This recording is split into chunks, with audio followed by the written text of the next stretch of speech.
It's Charlie's World. 안녕하세요, 찰리브랑입니다. 제가 그래서 아까 전에 뉴스가 국내에는 어떻게 나왔나 해서 찾아봤는데 혹시나 했는데 나오긴 나왔어요. 어쨌건 시세가 이런 거에 관해서 어떻게 보면 오히려 저 부정적으로 제가 봤을 땐 시장의 반응이 일어난 것 같거든요. 그래서 G20 국제 자금 세탁 방지 기구 기준에 따라 가상화폐 규제한다. 그리고 홍남기 그 의원이 이제 뭐라고 말씀을 하셨는데 과세한다 그런 말이 아마 제가 봤을 땐 시장의 어떤 반향을 불러일으킨 것 같아요. 긍정적이 아니라 오히려 어떻게 보면 사람의 생각에 따라 틀릴 수도 있지만 저는 규제한다고 이제 만약에 이게 나오면 시차를 두거나 분명히 긍정적으로 작용을 할 거라고 분명히 생각을 했었거든요. 어쨌건 시세는 뭐 어차피 뭐 세력들이 조정을 하는 거니까 어쨌건 씁쓸하긴 해요. 솔직히 저도 막 목소리 크게 막 얘기를 했지만 어쨌건 긍정적으로 팍팍팍팍 치고 나갈 수 있는 장세가 지금 현재는 주식시장. 어쨌건 중요한 건 G20에 관해서 우리나라에서 지금 뉴스가 나오기 시작했는데 국제 자금 세탁 방지 기구 기준에 따라 가상화폐 규제한다. 그래서 2018년 12월 3일날 나온 뉴스인데 2020년 규제 표준 정립될 듯. 그래서 아르헨티나 2018 아르헨티나 부에노스아이레스에서 열린 주요 20개국 정상회의에서 최소한의 가상화폐 규제 가이드라인이 나왔다. G20는 2일 공동선언문을 통해 금융 시스템에 부상하는 위험과 취약성을 모니터링하고 필요한 경우 개입할 것이라면서 금융 분야 기술 발전 위험 요소 완화를 위해 국제 자금 세탁 방지 기구 기준에 따라 암호화폐를 규제하기로 했다고 밝혔다. 그래서 어저께 말씀드렸던 것 중에 4가지 그 키워드가 있었는데 그 내용이 사실 이 뉴스에는 있는 것 같아요. 그래서 뭐 자금 세탁 방지법하고 FATF하고 암호화폐와 관련해 지속적 감시 및 의심 거래 신고, 기록 보관 등 원론적 기준을 내놓은 바 있다. 다만 G20에 합의한 암호화폐 규제 방침이 나왔다는 의미가 있다. 근데 여기서 사실 이게 나왔다는 의미가 되게 크다고 저는 생각을 하거든요. 지난 7월 달엔 나오지 않았는데 이번에 여기서 최소한의 가이드라인이 사실 나와서 이게 시장에 오늘 같은 경우는 이게 뭐 부정적으로 작용을 했는지 아니면 뭐 세력이 의도적으로 지금 시세를 전반적으로 내려 깎는지는 모르겠지만 어쨌건 저는 개인적으로 생각을 했을 때 이런 뉴스 자체가 나온다는 자체가 엄청나게 중요하다고 생각을 하거든요. 그래서 마지막 문장에 보시면 위험을 줄이면서도 기술 발전 효과를 극대화해 금융 부분에서 탄력적인 비은행 금융 중개를 가속한다는 게 G20의 방침. 이에 따라 각국 정부는 G20 회의가 일본에서 개최되는 2019년 한 해 동안 자금 세탁 방지 등 암호화폐 규제 관련 제도 정비에 나설 전망이다. 일본 매체 지지닷컴은 암호화폐 규제 표준 정립을 위한 최종 보고서가 2020년 공표될 것으로 내다봤다라고 여기 나오잖아요. 일본에서 이번에 G20에서도 뭐라고 발언을 했죠. 자기네가 이제 2019년에 상임 자기네가 가상화폐에 관해서는 이제 주도권을 잡고 분명히 나아갈 거라고 그런 얘기를 했었어요. 다른 뉴스에서도. 그래서 일단 중요한 건 최소한의 가이드라인은 나왔다. 근데 시장의 반응은 냉각기.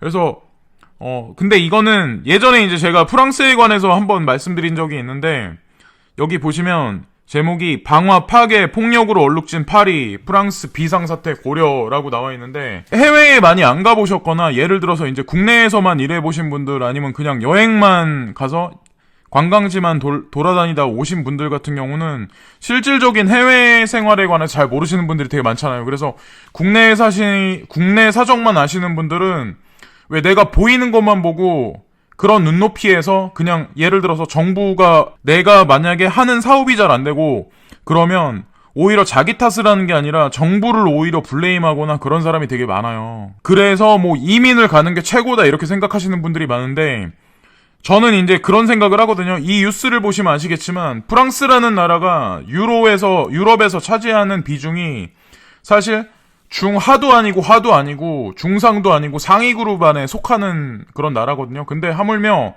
프랑스라는 나라 자체가 지금 이렇게 돌아가고 있는 현재 상황인데 스페인은 어떻고 이탈리아는 어떻겠어요. 거기 혹시 가보셨는지 모르겠지만 거기 경제가 진짜 우리가 생각하는 것만큼 그렇게 확확 돌아가지가 않아요. 일반 서민들 사는 게. 하물며 한국 같은 경우는 저는 그래도 그런 나라들보다 지금은 더 살기 좋다고 생각을 하거든요. 여러 면에서는. 어디까지나 이런 건 제 개인적인 생각이긴 하지만 고유가 정책 반대, 노란 조끼, 폭력 시위, 비화, 차량 불타고 상점, 진열창 깨져. 그래서 이게 저번에 샹젤리제 거리에서 이제 벌어졌다고 하는데 파리 시위에 36,000명 참여, 400여 명 연행, 110여 명 부상, 190여 곳서 화재. 예. 근데 G20 회견서 폭력은 결코 용납 않겠다. 프랑스 정부가 비상사태 등 모든 수단 동원하겠다는 얘기는 공권력을 생각보다 엄청나게 강경하게 나가서 사람들이 이제 뭐 연행하거나 아니면 더 나아가서 뭐 어떻게 할지 모르죠. 근데 어쨌건 지금 이 사진에 보시면 이 자리에서 마크롱은 이 G20에서 이제 마크롱이 이제 이런 얘기를 했는데 내무장관에게는 불관용 원칙을 천명하고 향후 추가 폭력 시위에 대비해 주요 도시의 경비를 대폭 강화하라고 지시했다. 또 에드와르 필리프 총리에게는 야당 지도자들과 노란조끼 대표단과 회동해 해법을 모색할 것을 주문했다라고 나와서 이 사진에 나와 있는 것 같이 프랑스가 우리가 생각하는 것보다 길거리 다녀보고 지하철 다녀보고 여기저기 가보면 좋은 우리가 긍정적으로 바라보는 관광지 말고 좋지 못한 모습이나 좋지 못한 냄새가 훨씬 심한 동네가 사실 이 나라거든요.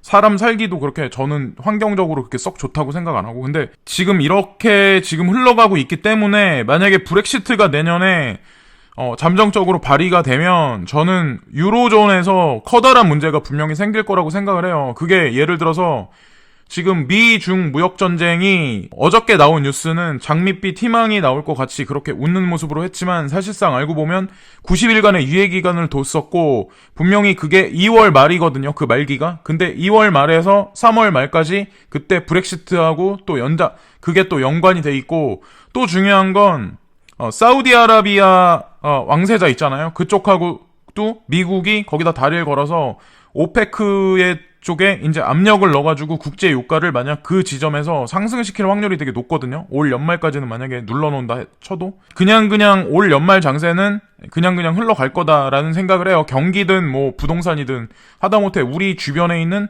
부동산 거래나 아니면 뭐 여러 가지 진짜 위기는 내년에 이제 초반에 닥치기 시작을 할 거라는 거죠. 제가 이제 개인적으로 바라보는 건. 그래서 여기 보시면 지난 1일 샹젤리제와 에투알 개선문 등 파리 최대 번화가에서 벌어진 노란조끼 시위는 오후 들어 일부 복면을 쓴 무리가 금속으로 된 막대기와 도끼 등을 들고 거리로 나서 차량과 건물에 불을 지르는 등 폭력 사태로 번졌다라고 해서 여기 사진에 나오죠. 파리 여행을 온 한국 관광객들도 시내에 나가지 못하고 호텔 안에서 고립돼 두려움에 지새우기도 했다라고 여기 나오는데 저는 여행 갈 나라라고 생각을 하지 않아요. 오히려 그냥 국내에 있는 괜찮은 맛집이나 이런 데 여행을 다니는 게 더 낫지 않을까라는 생각을 하거든요. 저는 개인적으로. 예, 그래서 여기 또 사진 보시면 이날 시위에는 36,000여 명이 참여했다고 프랑스 내무부가 밝혔다. 이날 파리에서만 400여 명이 연행되고 110명이 다친 것으로 집계됐다. 예. 그래서 지금 쭉 뭐 사진도 이렇게 나오고 이렇게 저렇게 나오고 하는데 지금 노동자 이제 뭐 운송회배 관련된 그런 사람들이 이제 노란 조끼 그런 사람들이 이제 정부에 대해서 반감을 사가지고 이제 자기네가 어떻게 살아야 하냐 뭐 삶의 질이 엄청 떨어졌다 이런 얘기를 하고 있는데 내년 되면 더 할 거고 이런 사태는 내후년 되면 더 할 거라는 거죠. 근데 이게 제가 이 뉴스를 보여드려서 제가 이 말을 하는 이유는 이게 비단 프랑스에만 국한된 일이 아니라 우리나라에도 분명히 이런 사태가 분명히 번져서 발단할 확률이 되게 높아요. 그러면 앞으로 전개되는 뭐 로봇이나 인공지능이 사람들이 이제 차지하고 있는 일자리나 이런 영역을 뺏어나가기 시작을 하면 분명히 이런 현상이 전 세계 시위가 곳곳에서 아마 분명히 번질 것 같아요. 제가 봤을 때는. 근데 어쨌건 중요한 건 암호화폐가 그나마 최소한의 대중에게는 잠시나마의 피난처가 되지 않을까라는 생각을 하는 거죠. 저는 개인적으로 그렇게 생각을 해요. 지금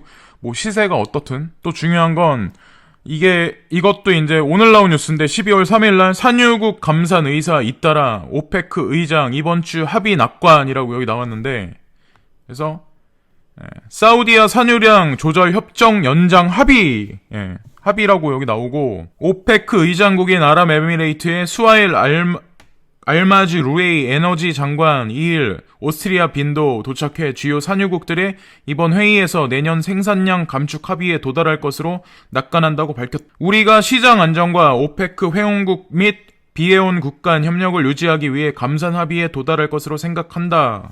밑에 보시면 푸틴 대통령은 협정을 연장하기로 했다면서 산유량에 대해서는 아직 최종 결정이 내려지지 않았으며 사우디아라비아와 함께 결정을 내릴 것이라고 밝혔다. 근데 다들 아시다시피 터키의 언론인 그 피살 사건이 있었죠. 근데 직접적으로 연관돼 있는 게 사우디 왕세자라고 단서를 이제 미국 정부에서 이제 붙여가지고 살짝만 다리를 걸어놓은 상태인데, 그걸 아마 끌고 가서 내년에 아마 거기다 붙여서 그걸 빌미로 해서 사우디 쪽에 부정적인 어떤 압력을 가하면 그게 아마 전 세계 석유가에 아마 급등을 연출하는 게 또 하나 작용을 하지 않을까라는 생각을 하거든요. 근데 그런 것들이 지금 이 세력들이 지금 시기를 준비하는 여러 가지 것들 있잖아요. 그리고 미중 지금 무역전쟁이 90일간 연계가 됐고, 브렉시트가 3월 28일날 그게 돼 있고, 이것 같은 경우도 지금 오페크 이거 같은 경우도 아마 제가 개인적으로 봤을 땐 그 정도 시기에 분명히 석유 국제 유가 갖다 분명히 장난을 칠 것 같거든요. 그래서 전 세계적인 대대적인 어떤 둠스데이 쪽으로 가는 거는 그 정도다. 근데 올해 연말은 아마 그냥 흘러갈 거라고 생각을 해요. 근데 이 뉴스를 보시면 미중 시한부 휴정 후 협상 협로 예고 나오고 동상이몽 5월 동주 이렇게 나왔는데, 결다른 양국 성명 미 상호 방문 중 90일 한시 빠져. 관세 유예 시장 근심도 유예 전문가들 내년이 걱정이라고 해서 이렇게 딱 나오죠. 그래서 관세 유예 시장 근심도 유예된 거예요. 그러니까 지금 위기 같은 게 올해 연말로 끝나는 연말에서 내년으로 밀어놓은 상태인데, 지금 아마 관세 폭탄을 던지는 거를 내년으로 밀어놓으면 중국의 압력이 가해지고, 중국의 압력이 가해진 게 어떻게 보면 미국과도 상호 연관 관계가 분명히 있거든요. 만약에 관세를 미국에다 그렇게 때리면 그러니까 중국에다 때리면 미국에 있는 소비자들은 더 많은 돈을 주고 물건을 쓸 수밖에 없어요. 그게 결국에는 미중 무역 갈등이 결국에는 도화선이 돼서 번지면 주변국들, 그리고 하다못해 전 세계에 있는 국가들까지 경제 위기가 아마 도래한다는 거죠. 거기에 좀 전에 말씀드린 오페크, 그쪽 그 석유 국제 유가 같은 경우도 그거랑 아마 맥락을 같이 해서 그 정도 시기에 아마 터질 확률이 되게 높아요. 그래서 암호화폐가 지금 어떨지는 제가 뭐 시세에 관해서 뭐라고 말씀드리기가 참 애매한 상황인데, 중요한 건 제가 이 시장을 바라보고 금은이나 이런 걸 다 팔고 이 시장에 포커스를 맞춰서 계속 홀딩하고 주시하는 이유가, 이 사람들이 준비하는 건 결국 그 시장이라는 거죠. 이번에 G20에서 최소한의 가이드라인은 분명히 나왔기 때문에 조금 더 시간이 흘러가면 다음 G20에선 좀 더 디테일하게 나오고, 그리고 각국 정부도 분명히 그에 반해서 분명히 움직일 거라는 거죠. 저는 그렇게 생각을 하거든요. 그리고 또 하나 이 뉴스를 하나 말씀드릴 게 있는데, 여기 보시면 우버에 밀려 극단적 선택 내몰리는 뉴욕 택시 운전사들이라고 여기 나오는데, 제가 이걸 보여드린 이유가 우리나라 같은 경우도 카카오에서 지금 시행해서 연말에 이제 서비스를 하려는 카풀이라는 어플 서비스가 있잖아요. 그래서 대부분의 아마 택시업을 하시는 분들이 되게 근심이 아마 되게 많으실 거예요. 개인 택시든 아니면 뭐 사입금을 내시는 영업용 택시를 하시는 분들. 근데 그분들한텐 그게 어떻게 보면 생활 수단인데, 어쨌건 중요한 건 이런 기업들이 어떻게 보면 그 자리를 독식하기 위해서 점점 영역 확대를 하고 차지하기 때문에 소규모 이런 시스템을 갖지 못한 업장들은 다 폐업을 하거나 그 자리에서 밀려날 수밖에 없는 거죠. 근데 그게 우리나라에만 국한된 게 아니라 택시 운전사들이라고, 지금 우버 시스템이 장착된 그 택시 모습이 딱 나오죠. 그래서 카카오 모빌리티가 카풀 운전자 6만 명을 모집하고 이달 내로 카풀 서비스를 시작할 것으로 예상됩니다. 한국에서도 차량 공유 플랫폼 사업이 첫걸음을 떼고 있는 것이죠. 그런데 만약 환영만 할 일은 아닌 것 같습니다. 라고 나와서 정부가 공유 플랫폼을 금지하지 않아 점진적으로 시장이 바뀐 미국에서도 이 같은 어려움이 발생하고 있습니다. 그런데 한국 정부는 어거지로 이번 서비스를 막고 있어 스타트업의 운수업 혁신은 혁신대로 늦어지고 있고 나중에 나타날 부작용은 폭탄처럼 커지고 있습니다. 어느 순간 한꺼번에 공유 플랫폼 서비스가 쏟아져 들어왔을 때 국내 운수업 종사자들에게 더욱 파멸적인 결과를 초래할 수 있습니다. 구글과 우버는 심지어 아르바이트 운전자도 필요 없는 무인 자동형 택시 상용화를 목전에 두고 있습니다. 라고 여기 나오고 있어요. 그래서 어쨌건 서비스가 나오면 소비자 입장에선도 좋은데 좀 더 많은 돈을 주고 이 서비스를 이용할 수도 있거든요, 사실은. 근데 중요한 건 그들이 원하는 건 본인들의 이익 추구지 결국에는 대중을 위한 건 절대 아니라는 거죠. 그렇게 생각을 하고 또 이제 이게 마지막 뉴스인데 제가 LG U+가 심상치 않다는 그런 말씀을 계속해서 드린 적이 있었어요. 근데 지금 이 기사가 말해주는 건 뭐냐면 LG U+가 5G 기지국 4,100개 깔았다 나오고 SK 텔레콤하고 KT는 이라고 여기 나오는데 LG U+는 제가 저번에 말씀드릴 때 사활을 걸었다고 분명히 말씀드렸는데 진짜로 결과를 보시면 사활을 걸었어요. 그래서 5G 등장하면서 서비스 순위가 바뀔 수도 있다는 말씀드렸는데 저는 그렇게 될 거라고 생각을 하거든요. 그래서 여기 보시면 기지국 수는 곧 서비스 반경, LG는 공개, 경쟁 업체는 비공개, 서울광역시 등 두루뭉술하게 설명, 그리고 SK텔레콤, KT 기지국 뒤처진 까닭은 나오고 삼성전자 장비 공급 부족 지적도. 그래서 결정적으로는 LG U+가 지금 현재로서는 제1선에서 치고 나가고 있는 현재 상황이거든요. 그래서 여기 보시면 3일 이동통신 3사가 새 이동통신 첫 전파 발사 행사 뒤 각각 내놓은 보도 자료를 보면 LG U+는 현재 5G 기지국은 4,100여 곳이고 연말까지 7,000개 이상을 구축할 예정이라고 밝혔다. 라고 이렇게 나와요. 근데 중요한 게 LG U+는 백색가전에서도 우위를 차지하고 있고 모바일 폰에서는 지금 고전을 면치 못하고 있지만 5G 서비스하고 넷플릭스하고 그리고 이게 서포트를 해주는 화웨이하고 그 중요한 건 화웨이하고 관계가 있는 게 소뱅이고 또 소뱅하고 또 연관되어 있는 게 ARM이라는 반도체 칩 설계 회사가 있잖아요. 그거랑 LG U+에 들어가는 부품이나 그런 것들이 저는 상호 연관 관계가 분명히 있다고 생각을 하거든요. 근데 이번에 만약에 향후 도래하는 1, 2년 내에 LG U+가 만약에 자리 영역 구침을 만약에 타 업자보다 많이 상위로 많이 끌어올릴 경우 시장 판세가 많이 뒤집힐 확률이 있을 것 같다고 생각을 해요. 그래서 이 뉴스는 이제 말씀을 드리는 거고 어쨌건 중요한 건 우리나라가 전 세계에서 가장 첫 번째로 지금 5G 서비스를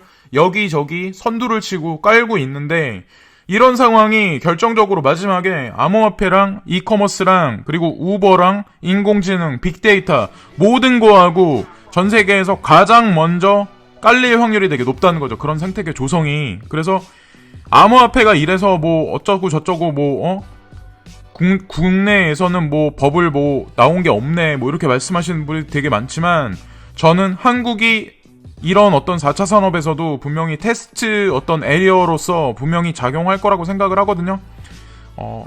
다음에 만약에 호장세가 오면 그때도 마찬가지로 지난번에도 프리미엄을 되게 많이 꼈는데 다음에도 분명히 그런 장세가 오지 않을까라는 생각을 해요. 오늘 그래 제가 좀 장세가 좀 좋아질 것 같다고 말씀을 드렸는데 어쨌건 저도 좀 씁쓸하긴 해요. 약간 그래서 어쨌건 오늘도 즐거운 하루들 되시고요. 또 다른 뉴스에서 또 다시 뵙겠습니다. 감사합니다.